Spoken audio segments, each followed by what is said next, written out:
Dave, what happens in a custody dispute? What can you expect if there's a dispute about custody of children? And there's a number of procedures that you can expect to go through in order to either help you reach an agreement or ultimately so the judge can make a decision about where your children are going to live. And the first step in that process is going to be court-ordered mediation. And that is where you and your spouse are going to be required to sit down with a trained mediator. Many times they are social workers, sometimes they are lawyers, and you're going to be required to sit down with your spouse and try to work out an agreement. If you do reach an agreement at mediation, that is usually solidified into a settlement agreement that is drafted by one of the attorneys and submitted to the court for approval, and that would virtually end your custody dispute with the children.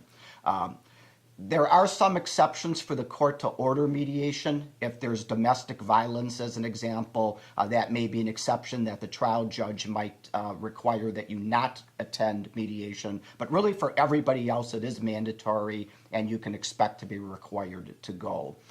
If you are unable to reach an agreement at mediation, then the next step usually is the appointment of what is called a guardian ad litem. A guardian ad litem is an attorney that is appointed by the trial judge to advocate for the best interests of your children. They do not testify. At trial, they make recommendations to the court, but they do not become witnesses because, again, they are attorneys and they're advocating for the children's best interest. You can expect the guardian ad litem would interview both you and your spouse, might interview collateral sources, grandparents, friends, relatives, teachers, doctors. They do an exhaustive sort of analysis, meet the children if appropriate, if age appropriate, and they make recommendations to the court about custody and placement.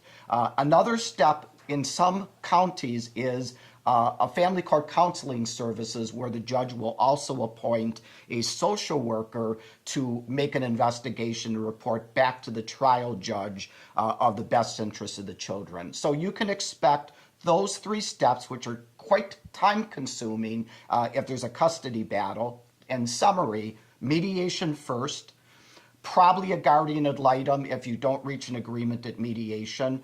And depending upon what county you live in, the appointment of a caseworker to do an investigation over custody of your children.